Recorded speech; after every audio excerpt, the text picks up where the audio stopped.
Hey guys, Ash here. Today I have a very special treat with you. It's an interview with the best tournament player so far on record in Clash Royale. It's Elite Gaming's own CMcHugh. So without further ado, here he is. Alright guys, I am here with none other than McHugh. McHugh, what's going on, man?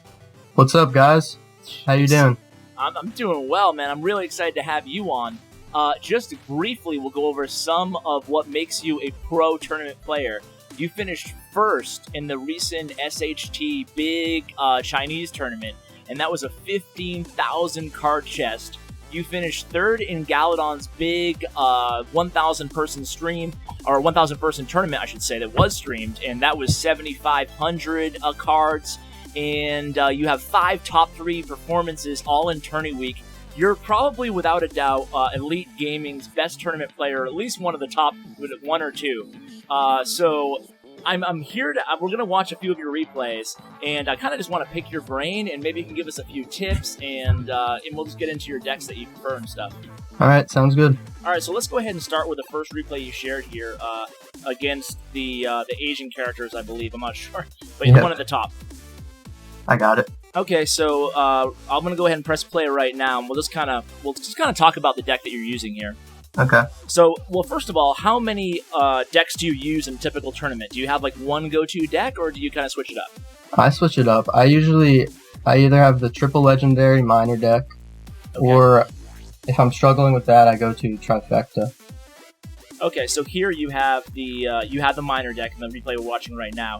You're a level 10 going against a level 12, so kind of why don't you just walk us through a little bit of how you, right now you're obviously playing defense against a Hog and a Musketeer. Why don't you talk us through defensively how this deck works, and then we'll move on to offense. Defensively, well, of course you have the Inferno Tower, which is huge, and you have the Ice Wizard, which slows everything down. And with this deck, mainly, you're not ever going to want to force an attack. You're always going to be looking to defend first and then counter push. Okay, great. So it's that's what makes it partially like a really good tournament deck, because it can really withstand the full 6-minute length if you have to. Yeah. Okay, so defensively, your 2 biggest weapons are Inferno Tower and Ice Wizard. Do you see any people making mistakes commonly with those cards? Or what's your general strategy when it comes to, do you have any tips as far as those cards go? With Inferno Tower, sometimes against Royal Giant, obviously they'll try to trick you with minions or little troops. You have to be ready with either Fire Spirits or Princess and Zap works to clear out any troops. Okay, so Inferno Tower against like a Royal Giant. What I always do is I just kind of delay until he gets in range of my tower, and I try to immediately put it down before he locks onto my tower. And if not, I'll zap to retarget. Is that pretty much what you do as well? Yeah, and another good thing, the placement.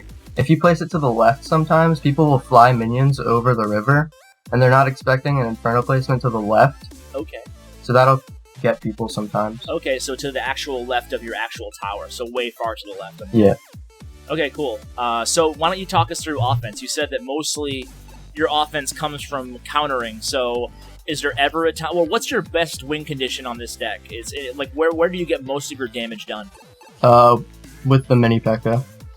So basically like a minor mini P.E.K.K.A. combo, or what's your mindset for the mini P.E.K.K.A.? Just defense, and then hopefully combo him off the minor? With this deck, you have Fire Spirits that have to be zapped, you have Goblins, and now with the new update, Inferno, people will zap that too. Mm-hmm. So if they end up zapping an Inferno Tower or Goblins, I can easily push in with Fire Spirits and mini P.E.K.K.A., which usually gets a tower. Okay, nice. I noticed, by the way, you played that Inferno Tower just now way off to the right. Like that's like the furthest place you can possibly play the Inferno Tower. Yeah. And still attract a Hog. So if you're going against one of these Hog Rider decks like this, it seems like everybody's playing Zap and Poison now. When you're going against this type of archetype of deck, what is your mindset? Obviously stopping the Hog, but beyond that, how do you deal with the Hog Rider type of meta? The best thing you can do is just get a good placement on your Inferno Tower and make sure you clean up on the Musketeer, because the Musketeer does the most damage with that deck. That's what I've noticed from playing it. Okay, and what's your number 1 weapon against the Musketeer with the deck that you've been using? You can zap it and then drop a mini P.E.K.K.A. and it should clean up in one shot. Okay, cool. By the way, I'm just going to hop over to the next replay, and I'll press play whenever you're ready. Okay, which one is that? This is the one against DCM 2008. Okay. Oh wait, that's not me. Oh wow. Thanks for the heads up there. Okay, where are you? Oh, okay, we'll go to the next one above that then, against The Hades Three 77. Musketeers. Yep. Let's Okay. go. So we'll press play whenever you're ready. All right, I'm pressing play right now. Okay, so you're using the same deck in this one? Yep. So if you had to pick a favorite deck, would this be it, or do you not really have it? Yeah, this would be my favorite deck, especially for ladder tournament. Trifecta does work really well because it's just so hard to stop. Mhm. And you know exactly what's coming, but people still can't stop it. So what are your, like, obviously there's something about you that makes you way better than your average player, than 99% of players out there. If you could pinpoint, like, what do you think that you bring to the table that keeps you winning all these tournaments? Like, is it just playing a lot of matches, getting your reps in, or what? Like, can you put your finger on what's making you have all the success? It comes down to playing a lot of matches, just knowing what to do and where to place your troops, but also it's just staying composed, especially when you're against higher level opponents. Yeah, so like, and obviously it seems like you really have your placement down on everything, like knowing the absolute best way to defend everything. Yeah. So that's obviously comes with time and repetition as well. So how do you deal, let me ask you some just general questions. How do you deal with a Sparky deck? Because I think that's one of the biggest questions I get is, what's your easiest way to counter a Sparky? So like, if you know that your opponent's playing a Sparky early on, what are you thinking? Depending on what they have in front, either a giant or a royal giant, I gotta make sure I get my Inferno Tower on that, and then I'll usually zap the Sparky and put a mini P.E.K.K.A. on it. Okay, so you just wait, and then zap mini P.E.K.K.A. with the Inferno Tower down. So when you go against a Sparky deck, I'm assuming that you always make sure you reserve your Inferno Tower for when they play a Sparky? Yes. Okay. And I keep my zap in hand. Okay. What about when you play one of those Prince decks that you said you also like to play? What is your philosophy there? So obviously, the Inferno Tower, again, a nice defensive weapon there.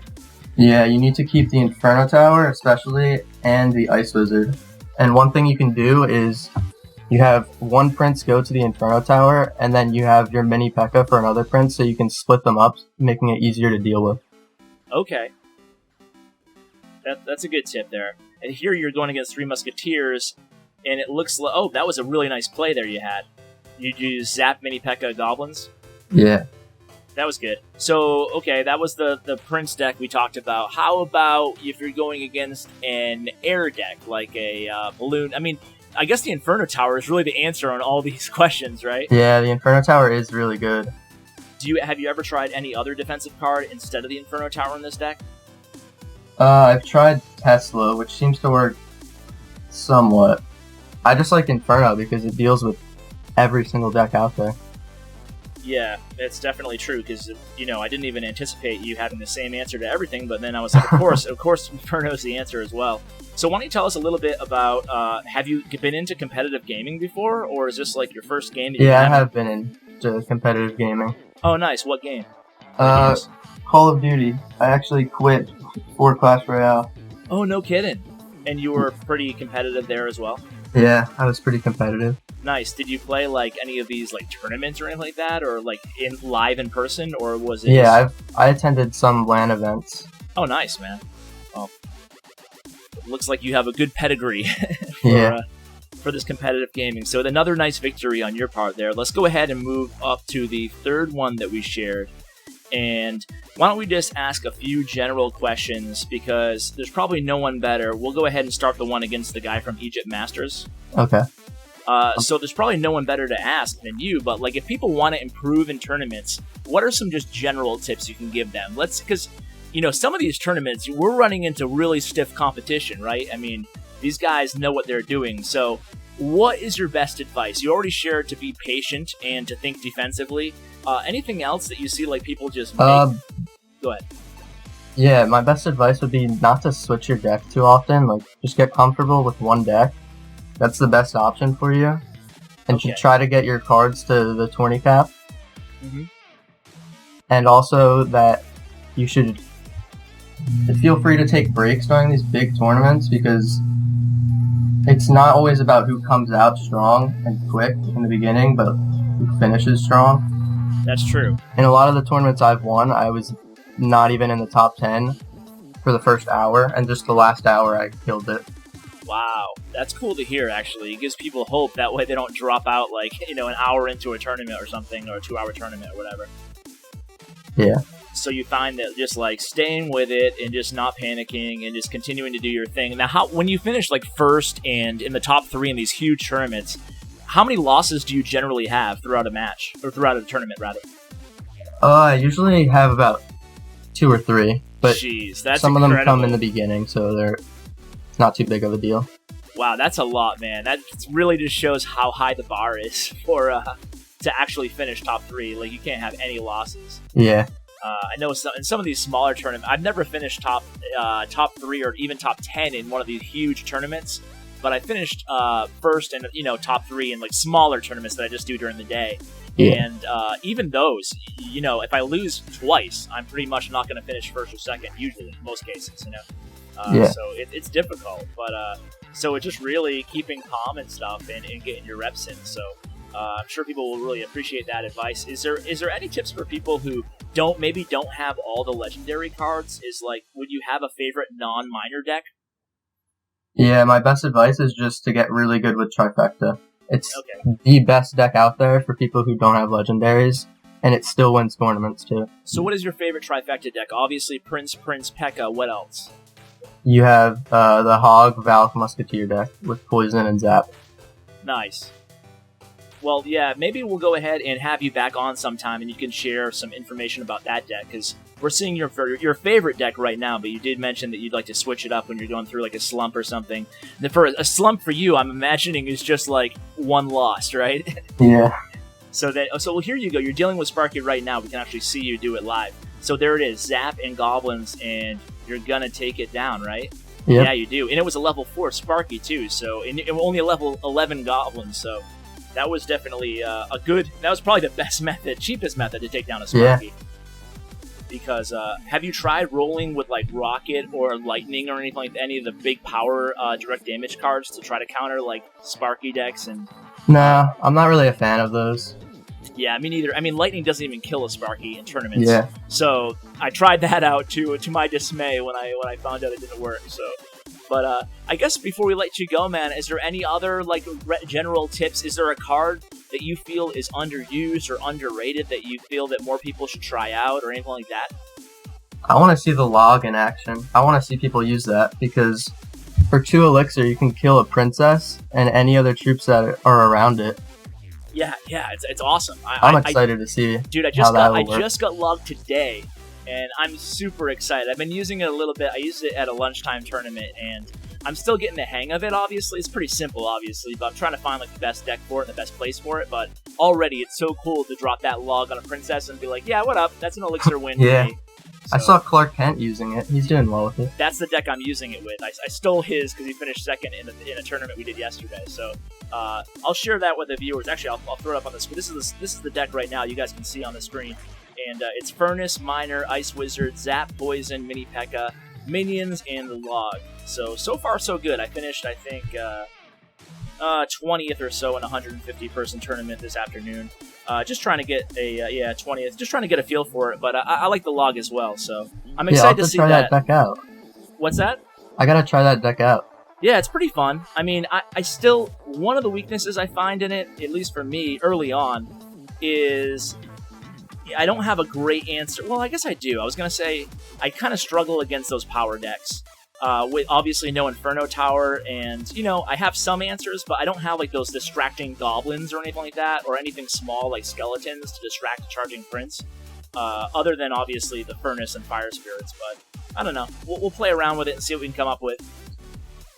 But, yeah. I guess we'll go ahead and let you go. I guess my final question for you, man, is you finished first in the SHT tournament, right? That was supposed to be only Chinese people, but somehow you got in. You have your magical ways. Yep. And I think the people who finished first were supposed to get an invite to the Shanghai tournament. Has Supercell reached out to you by any chance? Yeah, they have. I actually got an in-game notification from them. It is in Chinese. Oh no, have you translated it or? I did. It's basically just your standard sign-up link. Okay. And have you gone through yet, or are you kind of up in the air right now? I'm still thinking about it. All right, well, I hope to see you there, man. It'd be pretty cool. I'm gonna reach out and see if to Supercell and myself and see if you are officially qualified to be a special VIP guest at the tournament. That'd be really cool. That'd be awesome. Yeah, man. So I hope to see you there. That would be really awesome. Another elite gaming person stepping up. And I just wanted to thank you so much for coming on the channel, man. I appreciate it. Well, thank you. Good luck, and especially good luck if we see you in China, man.